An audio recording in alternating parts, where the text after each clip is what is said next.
Sir, पंचायती राज कानून में जो संशोधन जो हुआ है उसमें राइट टू रिकॉल है सर, उसमें ऐसा नहीं लगता है कि पंचायतें जो है वो अस्थिरता हो जाएगी और गांव में जो है वेस्ट बढ़ेगा उससे, जो राइट टू रिकॉल लेके कैसे देखते हैं? देखिए, वैसे जो पंचायती राज में बहुत सारा एक परिवर्तन करने से काफ़ी हम सुधार पे आए हैं। और शिक्षित पंचायतें बनाई जब पंचायत मंत्री में था, उसका भी काफ़ी विरोध हुआ था। सुप्रीम कोर्ट तक हमने लड़ाई लड़नी पड़ी थी, परिणाम अच्छे आए हैं।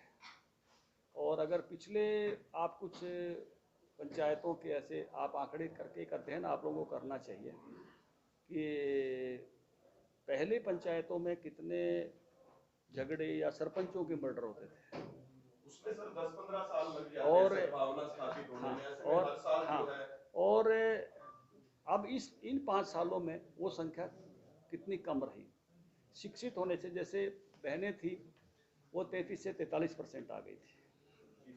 बीसी का परसेंटेज बिना रिजर्वेशन के काफ़ी ऊंचा बढ़ गया था। एससी का परसेंटेज भी 20 से 25% पे आ गया था। तो शिक्षित पंचायतों से बल्कि 51% पंचायतें सर्वसम्मति से बन गई थी शिक्षित होने से। तो उसका एक अच्छा परिणाम आया था। मुझे लगता है कि जो इस प्रकार की व्यक्तिगत द्वेष भाव की बजाय ये जो एक संशोधन का विषय लेकर आए हैं, इसकी परीक्षा अब आने वाले समय में होगी कि उस नाते से अगर ये लोकतांत्रिक पद्धति रहती है और द्वेष कम रहता है, भाई आप अभी मत बढ़ाओ, लड़ाई के लेवल तक मत ले जाओ, तो उसमें से हो सकता है कि ये अच्छे की तरफ जाए। ये सोच कर किया गया है कि इस प्रकार के द्वेष भाव ना बने, लड़ाई वहां तक नहीं पहुंच जाए कि जिसका मैंने पहले कहा कि आपको एक अध्ययन करना चाहिए। प्रधान जी, जैसे बताओ ये महिलाओं के लिए आप किया है, इसमें कितनी महिलाएं लगती हैं? ऐसा है कि पति होते हैं जाते हैं, जैसे आपने ये आगे देख लो, पंचायत की देख लो, सरपंच की देख लो, कहीं भागीदारी नहीं होती चाहिए उनकी भी सड़क उठा लगाने के लिए या साइन करने की तरफ उन्होंने नाम भी दे रखा है, मतलब जिसकी वो लीड उनका हस्बैंड करता है। हमारे तो 2 चेंज हो रहे हैं। देखिए, अवसर मिलने से व्यक्ति करता भी है। मतलब महिला हो चाहे पुरुष हो, जब उसको अवसर मिलता है तो अगर उसमें करने का कुछ अपना एक मादा है, इच्छा है, जिज्ञासा है, तो वो अपने आप को प्रूव भी करता है। मतलब कोई हमसे पूछे, महिपाल से पूछे, संजय जी से पूछे, तो हम शुरू में ऐसे थोड़ी थे, छोटी छोटी जिम्मेवारी लेके जो जिम्मेवारी मिलती गई अपने को उसके लायक बनाते गए, आज ऐसी बड़ी जिम्मेवारियां मिल गई। तो जब जिम्मेवारियां मिलती है तो कोई भी प्रूव करता है। बहुत सारी महिलाओं का भी मैं कहूँगा कि इम्प्रूवमेंट हुआ है जब उनको जिम्मेवारियां मिली हैं। मैं आज महिलाओं की सक्सेस स्टोरी आपने छापनी चाहिए, मैं आपसे निवेदन करूंगा। बहुत सारी बहनें, बड़ी अच्छी पढ़ी लिखी बहनें सरपंच बनी और अपने गांव में, मतलब मैं आपको ये कहूँ कि मैंने एक 7 स्टार योजना शुरू की थी और 20 पंचायतों ने 6 स्टार लिए थे, 7 कोई नहीं ले पाया था। और उसमें ज़्यादातर महिला सरपंच थी, मेजोरिटी में। अब मुझे खुशी हुई इस बात की, मतलब उन्होंने प्रूव करके दिखाया। 58 को 5 स्टार मिले थे, उनमें भी महिलाओं की संख्या काफ़ी थी।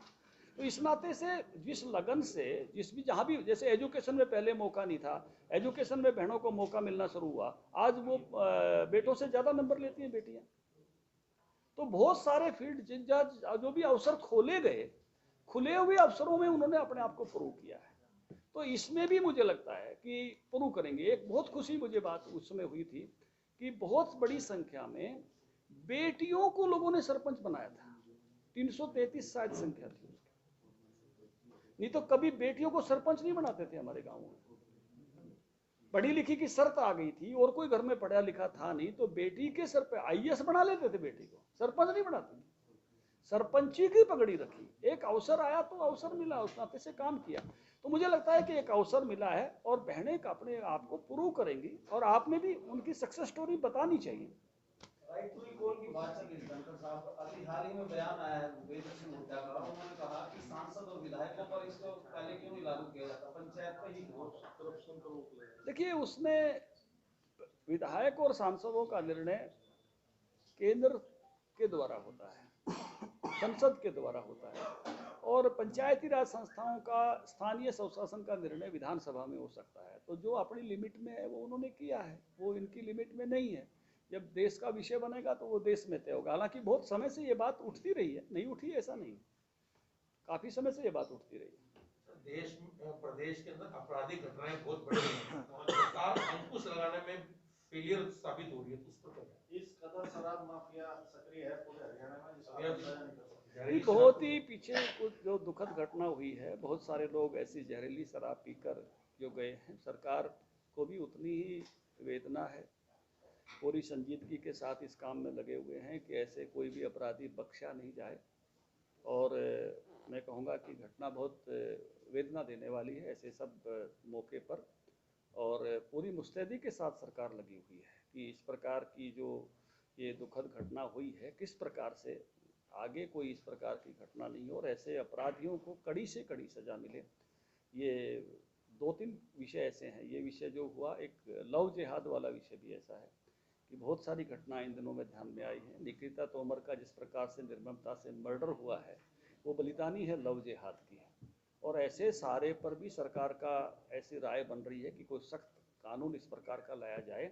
तो निकिता की माँ ने जो मुझे कहा कि वो बहुत मार्मिक संदेश था, मैं वहाँ गया था, उनकी माँ ने मुझे कहा कि मेरी बेटी तो बलिदान हो गई, ये बहुत संगठित अपराध है, वर्षों तक उसने लड़ाई लड़ी, समर्पण नहीं किया, लेकिन किसी और की बेटी को ऐसे बलिदान नहीं होना पड़े या समर्पण नहीं करना पड़े दबाव में आके, बाकी बेटियों को बचाओ। तो मुझे लगता है कि सरकार इस रास्ते पर जारी है कि इस संगठित अपराध की भी कमर टूटे। और ये जो बहुत ही मैं कहूँगा कि जहरीली शराब वाला जो विषय है, बहुत ही दुखदाई है, और सरकार उतनी ही संजीदगी के साथ जितना नुकसान हुआ है, जो पीड़ा है, उसके निपटने में कड़ी से कड़ी सजा देने में लगी है। सर, इस जहरीली शराब की मौत के बाद जिस प्रकार से पुलिस ने काम किया, इतने लोगों को पकड़ा, इसका मतलब पुलिस को इस बात का अंदेशा था कि ऑलरेडी जहरीली शराब बन रही है, तो कार्रवाई पहले क्यों नहीं? अभी तक धनखड़ साहब सिर्फ वे लोग पकड़े गए कि पिंटू ने संदीप को बेची और संदीप ने सुनी हुई। माफिया मुद्दा तो ये है कि शराब बढ़ती कहाँ है, कैसे सप्लाई होती है, एक्साइज डिपार्टमेंट कर क्या रहा? इतना मोटा रेवेन्यू लेने के बाद भी नकली शराब, जहरीली शराब और मिलावटी शराब मार्केट में बिक रही, ये बहुत भयावह स्थिति है। बिल्कुल, सबसे बड़ा रेवेन्यू शराब से हरियाणा को मिलता है। हरियाणा की गवर्नमेंट ने शराब को अपनी इनकम का आय का साधन बनाया, कम से कम उसको गुणवत्ता तो लाओ।